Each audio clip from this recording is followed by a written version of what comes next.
Why does Allah subhanahu wa ta'ala mention Ixhtenibu about alcohol and likewise about tagut?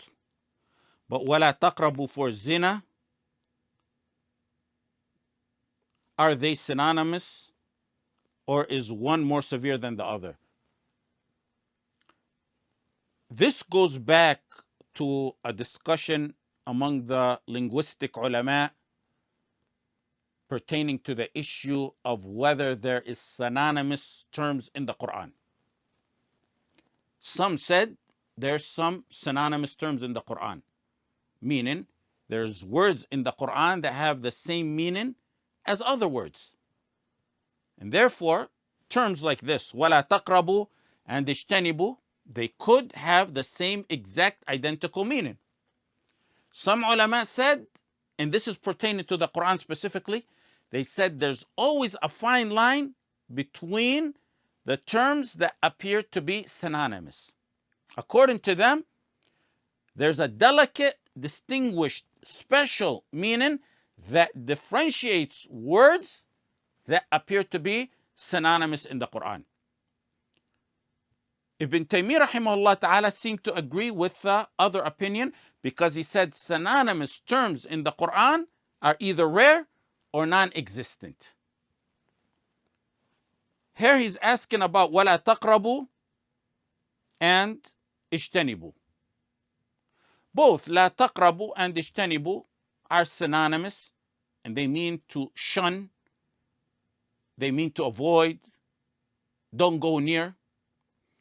But in the Quran, there's possibly a delicate difference in the meaning or how they're used. Ixhtenibu, some said, pertains to matters that are normally seen in front of you, but it's not intended. They're just in your way.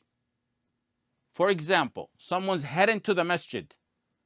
His destiny, his goal is the masjid.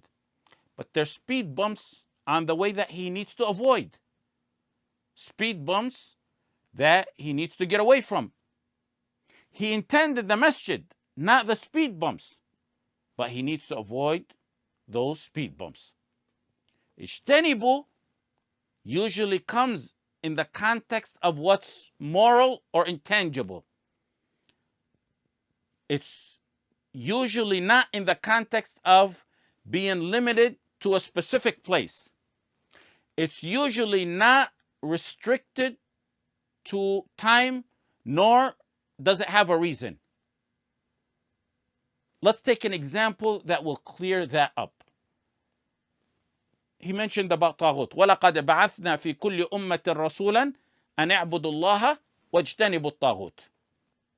We sent among every nation a messenger to declare to them to worship Allah subhanahu wa ta'ala and ixhtenibu tagut. Wajtenibu tagut, to avoid, to keep away from the tagut, to shun the tagut.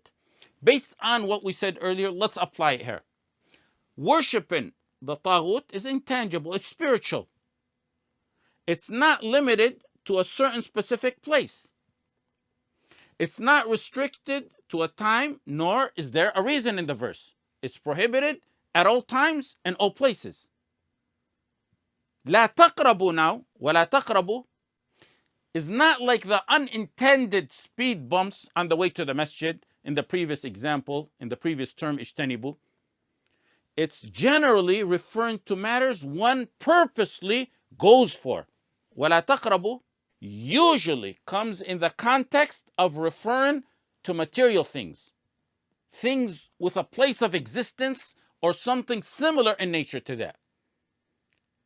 With wala taqrabu, you usually find that the prohibition on approaching it is somehow conditional upon a time or a reason. With matters where there's wala taqrabu mentioned, if one violates it, there's usually an actual interaction between the human and the prohibited matter. And let's take an example on that to clear that up.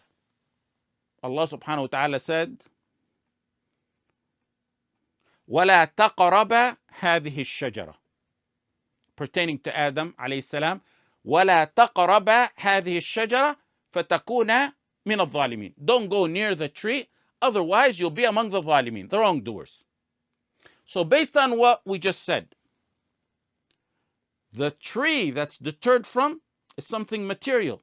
It's a place, a thing, a tree, an existent tree. In the verse, Allah subhanahu wa ta'ala mentions the reason. فَتَكُونَ مِنَ الظَّالِمِينَ. You will be among the wrongdoers.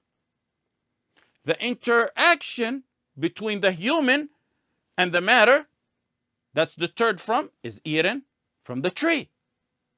And there's actually, if I'm not mistaken, 6 verses with Ixhtenibu and 6 verses with وَلَا تَقْرَبُوا. Keep in mind, both وَلَا تَقْرَبُوا and Ixhtenibu confirm that something is haram with an additional meaning. It's haram with an additional meaning. لا تقربوا and Ixhtenibu is more emphasized in prohibition than the mere word haram. It's a complete, total distancing from that which is forbidden. It's not only haram, you must stay away from something completely and stay away from what leads and takes to it. If being close to what's forbidden is prohibited by the terms لا تقربوا and ixhtenibu, then the act itself is, of course, forbidden as well. With the more severe prohibitions, you'll see وَلَا تَقْرَبُوا and ixhtenibu. Avoid it, shun it, stay away from it. Don't even go near it.